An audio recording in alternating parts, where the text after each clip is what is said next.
알고 오묘한 그 말씀 생명의 할렐루야. 주 안에서 사랑합니다. 잘 지내셨죠? 네, 오늘은 손해보는 것도 능력이라고 하는 주제로 함께 나누고자 합니다.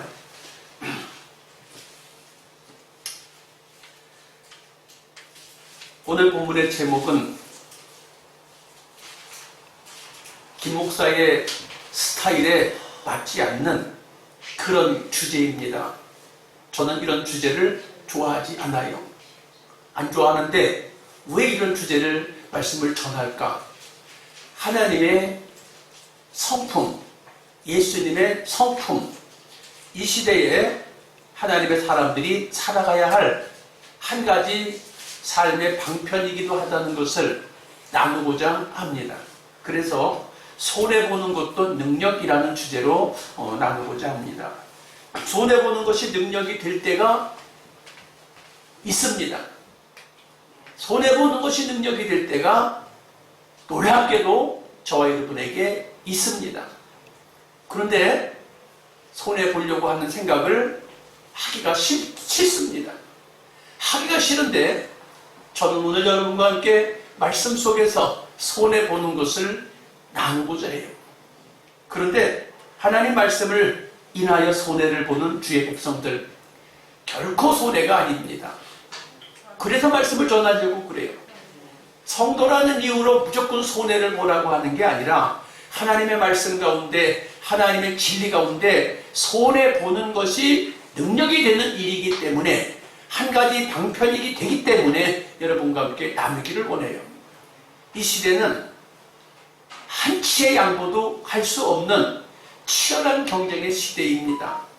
치열한 경쟁 속에서 살아남기 위해서 반드시 상대가 쓰러져야 하고, 상대가 반드시 두 손 들고 기권할 때까지 밀어붙여야 하는 이런 시대에 우리가 살고 있어요. 얼마나 치열한지 대한민국 사회가 세계 국력 6위가 되기까지는 그냥 되지 않았어요. 그럼에도 불구하고 손해보는 이 영성이 우리 그리스도인들에게 풍성해야 하겠다는 거예요. 그래서 옛날 예화를 하나 먼저 함께 나누고 싶습니다. 한국교회 초대교회 시절에 평양에 한 과부가 있었는데, 이 과부가 너무너무 열심히 살아서 돈을 마련했는데 2,000원을 마련했대요. 근데 그때 2,000원은 지금부터 약 100년 전이에요. 약 100년 전에 2,000원은 오늘 현재 약 3억쯤 되는 돈입니다. 3억쯤 되면 안양에서 아파트, 그래도 저렴한 아파트는 살 수 있지 않을까 생각하는데, 100년 전에 2,000원이면 아무나 만질 수 있는 돈이 아니에요. 그렇게 열심히 벌어서 좋은 땅을 사달라고 친척에게 돈을 맡겼는데, 그 돈을 어디다 썼는지, 띄어먹었는지, 그리고 아주 싼 돌산을 사줬다는 거예요.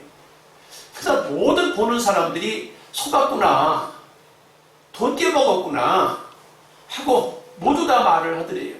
그런데 이 백권사님이라고 하는 이 과부는 아닙니다. 제값을 주고 사주셨을 걸로 나는 안다. 그리고 하나님께 감사하고 그 사준 친척에게도 감사하다고 인사를 하고, 그리고 몇 년을 지났는데 일본의 지질학자가 와서 그 돌산을 보고서는 이 산 주인이 누굽니까? 라고 물어서 그 백과부에게 찾아와서 이 산을 내게 파십시오.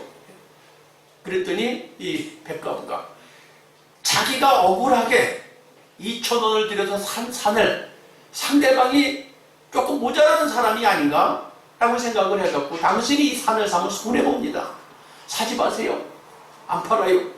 당신 손해보니까 내가 안 판다. 그런데 이 사람이, 살려고 하는 사람이 한국 사람도 아니고 일본 사람인 거예요. 그래서 그냥 지나갔대. 아니, 한 며칠 지나더니 또다시 찾아와서 2,000원 말고 2만 원에 사겠다고. 2,000원에 10배예요. 2만 원 주고 살 테니까 팔으라고. 아니, 안 돼요. 손해보십니다. 손해보니까 사지 마시라고. 그러고선 또 돌려보냈대. 이제 지질학자가 이 여자가 뭘 아나? 자기는 공부해서 아니까. 그런데 이 여자가 뭘 아나? 걱정이 돼갖고 돈을 더 올려주자니 좀 아깝고. 어쨌든 그러고 절절매고 있는데 소문이 돌아서 교회 목사님한테까지 소문이 들어가요. 그 목사님이 아니 권사님 그렇게 많이 준다는데 왜 안 파냐고. 얼마나 기름진 논밭이 있는 땅도 그렇게 갈 수가 없는데 왜 안 파냐고. 그 목사님이 권면을 해서 2만 원을 주고 팔았대. 팔아가지고 교회 건축하라고 건축헌금을 띄어서 교회에 드리고, 그 다음에 그때 평양신학교가 있었는데 평양신학교가 학교 건물이 지어지지 않았을 때 학교를 지으라고 신학교 건물을 건축비를 또 띄어서 헌납하고, 그리고 나머지 돈 갖고 굉장히 부를 누리고 잘 살았다 하는 거예요. 그래서 제가 이 이야기를 하는 것은 우리가 세상 살다 보면 속기도 해요. 알고도 당해요. 너무너무 억울하고 속에서 치밀어 올라서 분해서 못 살겠다고 할 수 있는 상황도 우린 있습니다. 그런데 성경에서는 뭐라고 합니까? 용서하래요. 용서하고 관용하고 양보하라는 거예요. 하나님 말씀에 비춰보면 그게 맞는데 오늘 이 시대는 얼마나 사는 게 치열합니까? 얼마나 손해를 안 보려고 살아가요. 악착같이 살잖아요. 시장에 가서 장을 보다가도 500원만 깎아달라고 하고 1,000원만 깎아달라고 하잖아요. 그런데도 엄청난 재산에 손해가 나도 원망하지 않고 감사하고 하나님 앞에 주의 백성이라는 것, 나는 하나님의 나라의 권사야 하는 걸 가지고 딱 중심을 잡고 원망하지 않고 지냈다가 이렇게 복을 받은 것을 봅니다. 오늘 본문에 창세기 22장에서부터 이삭이 손해보는 것에 대한 능력을 나타내는 것을 본문에 기록하고 있어요. 잘 아시는 이야기죠. 아버지가 말도 없이 아들에게 장작을 등에 지우고 칼을 들고 그리고 불을 들고 가는 거예요. 한참 가는데 하루 걸리고 이틀이 걸리고 사흘을 가는데 아무래도 이상해. 아버지, 이 지금 칼하고 불하고 나무를 가지고 가는 거 보니까 하나님께 번제 드리러 가는 것 같은데 맞지요? 그래, 맞다. 번제할 어린 양은 어디 있어요? 아버지가 늘 예배 드리는 걸 봤으니까, 번제 드리는 걸 봤으니까 하나님이 알아서 준비하신단다. 그리고 끝이야. 눈치를 챘지요. 뭔가 이상하다고. 그래서 도착해서 단을 쌓고 장작을 올려놓고 그리고 나서는 아들을 끈으로 결박을 하는 거예요. 끈으로 결박해서 장작단에 올려놓습니다. 근데 그 아들이 어떻게 귀한 아들이에요? 100살에 낳은 자식이에요. 그것도 외아들이에요. 100살에 난 외아들. 얼마나 잘 먹였겠어요. 아브라함이 부자였습니다. 얼마나 잘 먹였겠어요. 아마 등치가 아버지보다 더 커졌을지도 몰라. 그런데 손을 묶으라고 다리를 묶으라고 가만히 있는 이 아들, 가능한 건가요? 사랑하는 성도 여러분, 여러분의 자녀들이 여러분이 그런 행동을 한다면 아버지 어머니 알아서 하세요 그러겠어요? 생각을 하고 설교를 들으시기 바랍니다.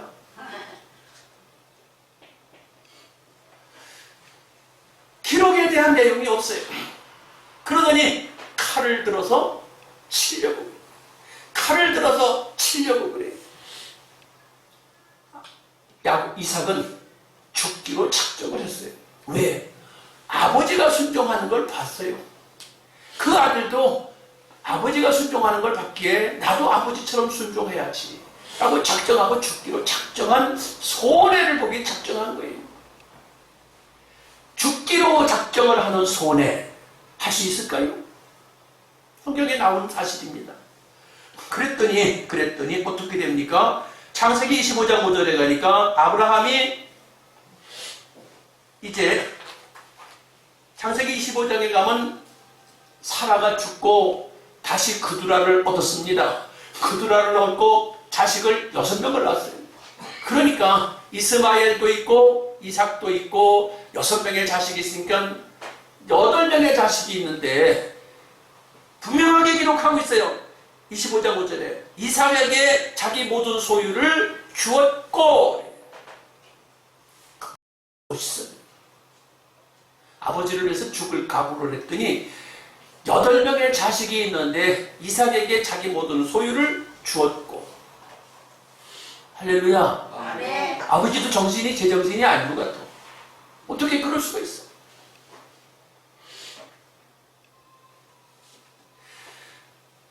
손해보는 성품, 손해보는 능력, 우리가 좀 보고 배워야 할 이유가 있습니다. 두 번째, 하나님께서 아브라함에게 흉년된 땅을 주었을 때 어렵게 살아갔는데 이삭도 흉년된 땅에서 살게 됐어요. 그런데 거기서 하나님 말씀하시기를 이삭아, 너 애굽으로 내려가지 말고 거기 블레셋 그 땅에서 살아라. 흉년된 땅에서 살아래요. 여러분, 흉년된 땅이 뭡니까? 소출이 없는 땅이에요. 소득이 없는 땅이에요. 장사해서 남을 수 없는 장소에서 농사를 지으래. 인간적으로 이해가 되지 않는 계산이에요.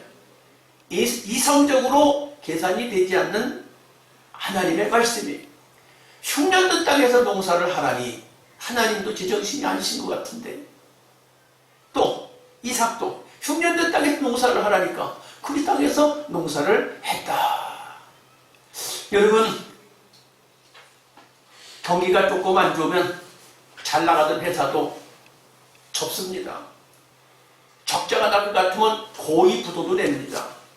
사업하는 사람 같으면 돈 다 빼놓고 부도 내서 돈 없다 그러고 은행에 빚도 안 갚아요. 요즘 세상이 그렇게 얄팍한 세상인데 흉년된 땅에서 농사를 하라니 하나님 그럴 수 있습니까? 라고 원망 한마디 하네요. 근데 거기서 농사를 했더니 놀랍게도 창세기 26장 12절에 이삭이 그 땅에서 농사하여 그 해에 100배나 얻었고 여호와께서 복을 주심으로 그 사람이 창대하고 왕성하여 마침내 거부가 되었다. 하나님의 말씀은 이해로 해서 신앙생활하는 게 아닌 걸 압니다.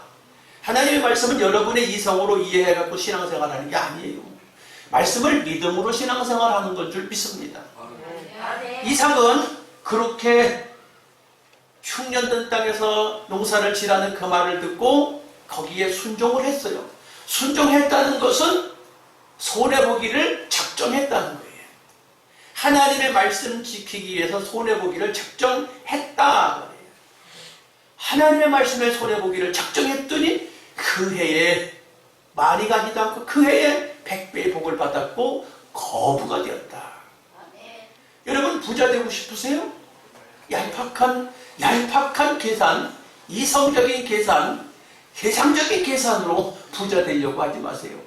신명기 8장 써 있습니다. 신명기 8장에 이렇게 써 있어요. 내 힘으로, 내 능으로 재물을 얻는 게 아니다. 하나님이 재물 얻을 능을 주신다. 그랬어요. 이삭에게 해당되는 말이에요.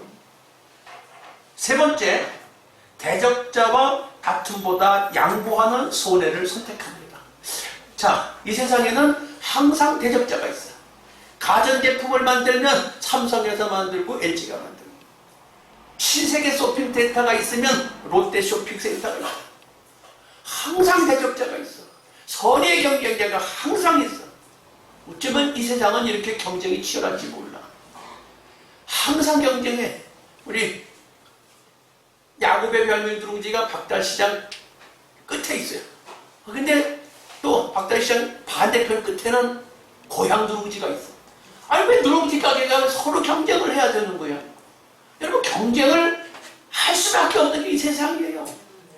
그런데 오늘 보니까 블레셋에 블라셋의 아비멜렉이 이삭이 부자 된 걸 보고 와서 샘을 뺏어요. 뺏으니까 알았어. 그러고 주고 가요. 이삭 가서 또 샘을 파요.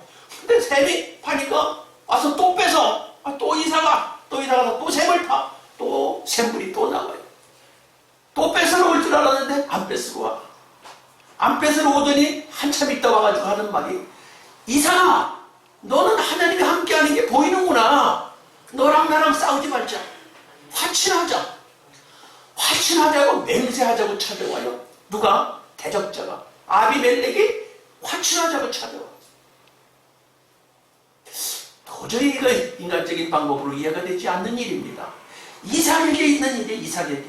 이삭이 대적자와 싸우질 않아. 그냥 피해가는 거예요. 이거 어떻게 보면 바보 아니에요? 어떻게 보면 멍청이 아니에요? 아버지가 하는 일에 바보 같아요. 하나님이 말씀하시는 일에 바보 같아요. 이 세상 살아가는데 경쟁자가 함께 하는 일에 바보같이 처사를 해요. 그런데 하나님이 그를 원수와 화평하게 만들어 주세요. 놀랍습니다. 그 다음에 족장 중에 최장수를 해요. 여러분, 족장 중에 아브라함 족장이 있어요. 이삭 족장이 있어요. 야곱 족장이 있어요. 요셉 족장이 있어요. 이 족장들 중에서 최장수자가 누군지 아십니까? 최장수자가 바보 멍청이 같은 이삭이 최장수자예요. 180살을 살아요. 그 다음에 누가 오래 사냐? 믿음이 좋은 아브라함이 장수해요. 그런데 누가 장수해요?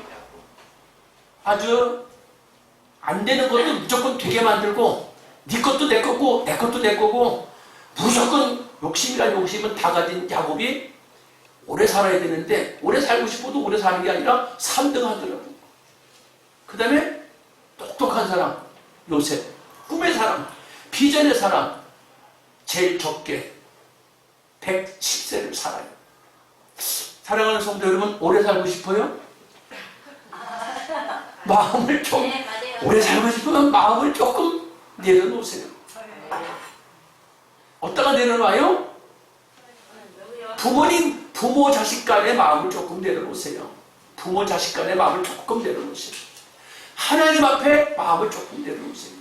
그리고 이웃 사람들과의 관계 속에서 마음을 조금 내려놓으세요. 그러면 오래 살아요. 부자 돼요. 경쟁자가 다 없어져요. 살만하잖아요? 손해볼만 하잖아요? 손해보는 게 능력이라는 것이 이삭에서 볼 수 있는데, 구약 성경은 신약 성경의 그림자라는 거예요. 그림자. 그래서 그러면 그림자라고 하면 예수님은 어떻게 손해를 보셨는가를 생각을 해볼 필요가 있어요. 구약 성경의 족장들 중에서 이삭이 가장 예수님을 닮았어요. 가장 예수님을 닮은 사람이 이삭인데, 그러면 예수님은 얼마나 손해보는 능력을 선택하고 능력을 활용했을까? 한번 생각해 볼 수가 있어요. 빌립보서 2장 5절 1절부터 쭉 보면, 너희 안에 이 마음을 품으라 곧 그리스도 예수의 마음이니. 우리 예수 믿는 사람들은 예수의 마음을 소유해야 돼요. 우리가 예수 닮아야 되잖아요. 누구 닮을 거예요? 부처님 닮을 거예요? 무당 닮을 거예요? 세상의 정치 닮을 거예요? 예수 믿는 사람은 예수 닮아야 되잖아요. 할렐루야. 예수 닮읍시다. 예수 닮아야 돼. 예수 닮아야 되는데, 그럼 예수님 어떤 분이냐? 첫째로 예수님은 하나님과 동등한 분인데, 신이 사람의 모양으로 이 땅에 오셨다는 거예요.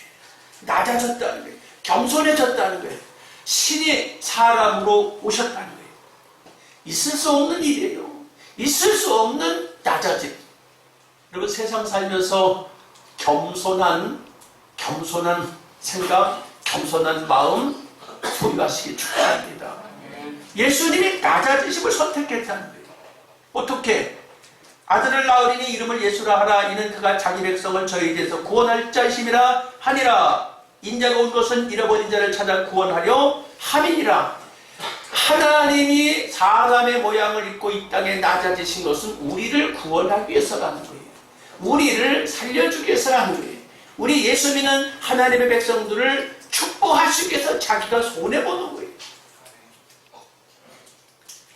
열심히 손해보시는 예수님, 손해보기를 작정하셨어요. 상상할 수 없는 만큼 손해보기를 작정하신 거예요. 하나님과 동등되신 분이 사람으로 내려오셨다는 거. 누구 때문에? 저와 여러분 때문에 구원의 복을 주시려고 이 땅에 낮아지러 오셨다는 거예요. 여러분, 전도해야죠. 이번에 우리 교회 직분자 이제 한 달 후면 피택 선고를 하려고 하는데, 직분을 받기를 원하시는 여러분, 직분을 받아야 하는 여러분, 생명 살립시다. 우리가 성도가 된 것도, 예수 믿고 직분을 받는 것도 생명 살리기 위한 거예요. 주님께 영광 돌리기 위한 거예요. 그러면 영광 돌리기를 원하는데 주님이 제일 기뻐하시는 게 뭐냐? 생명 살리는 일을 제일 기뻐하세요. 생명 살리러 오신 예수님처럼 우리도 전도 대상자들에게 낮아집시다. 할렐루야. 할렐루야. 낮아집시다. 전도할 때 고고 해갖고 전도가 돼요?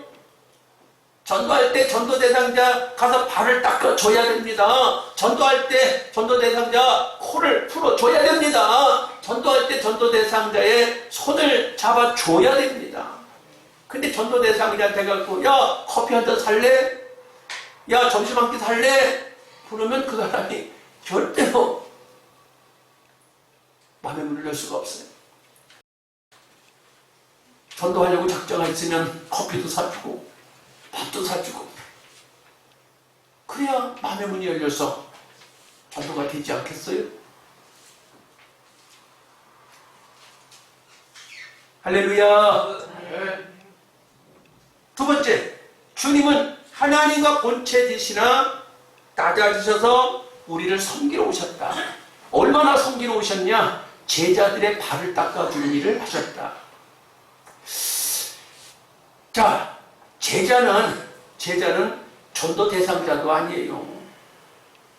제자는 전도 대상자도 아니고, 제자는 하나님의 일을 배워서, 예수님의 일을 배워서 예수님 같이 되려고 하는 사람들을 일컬어서 제자라고 하는데, 이 제자 되려고 하는 사람들은 아주 작정한 사람들이에요. 작정한 사람들도 섬기는 예수님.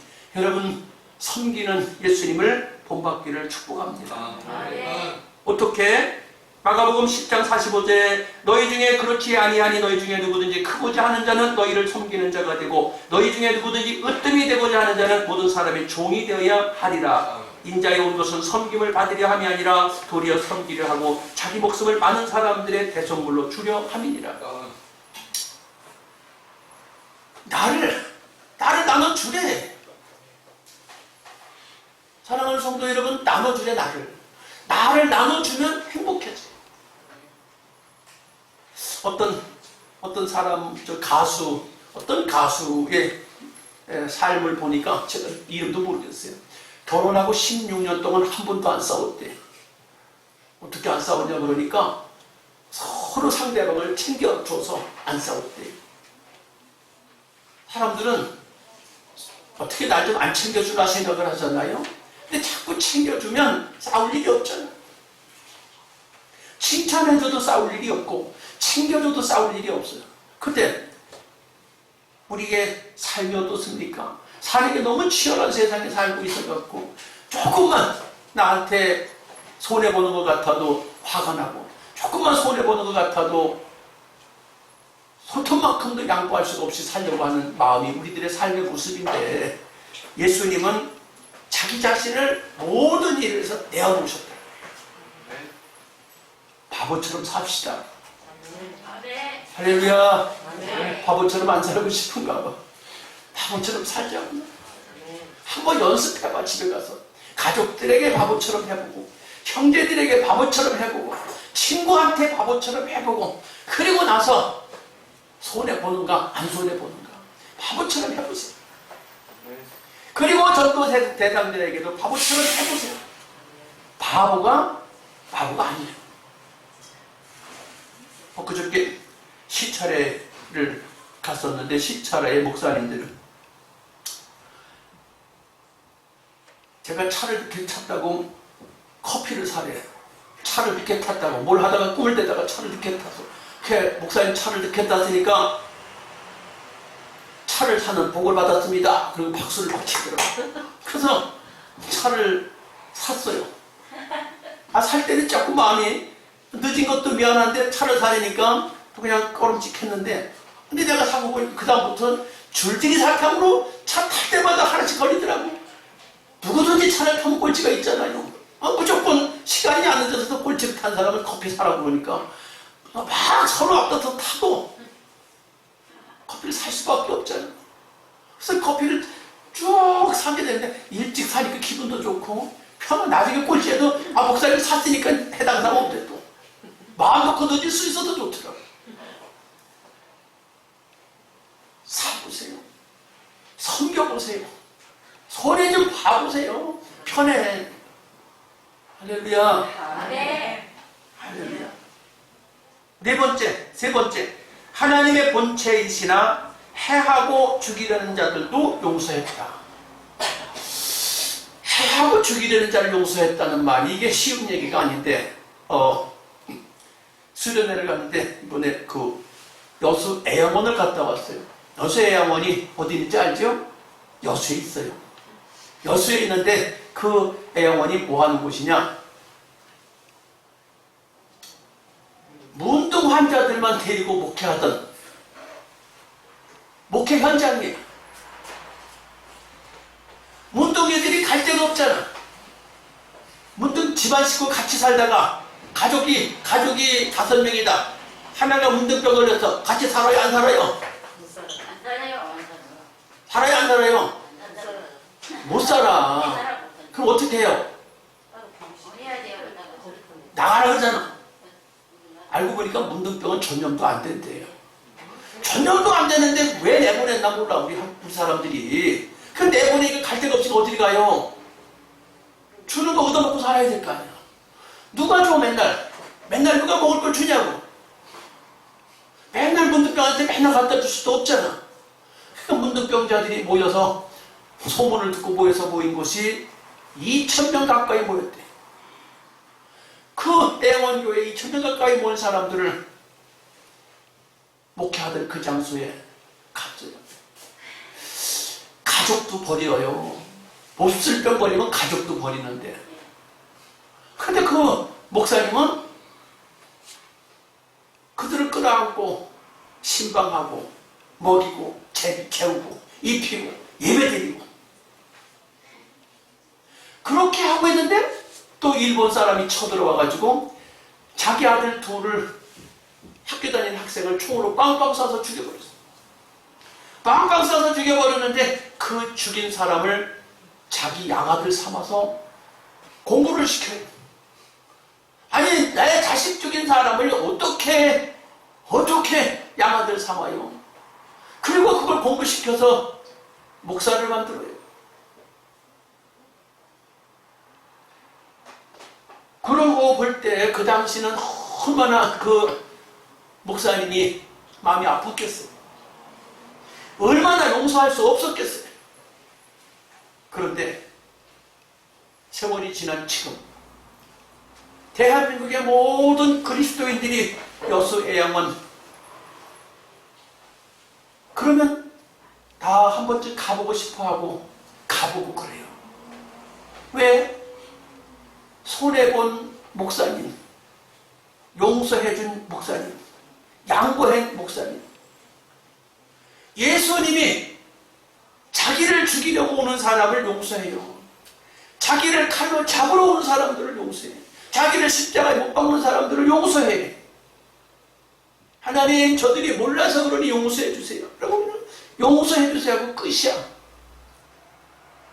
그랬더니 지금 그 여수애양원 옛날에 제가 가봤을 때는 쬐끄맣어요. 교회도 조그맣고 그냥 박물관 같은 예배당 하나 조그만 게 있었는데 지금은 부속 건물도 몇 개가 지어지고 땅도 어마어마하게 땅도 확보하고 엄청난 공원을 만들어놨어요. 그래서 돈이 어디서 났을까 보니까 전국의 교회들이 돈을 모아가지고 거기 보내가지고 주변 땅을 닫아가지고 주차장도 만들고 그냥 엄청난 공원을 또 시설을 만들어놨어요.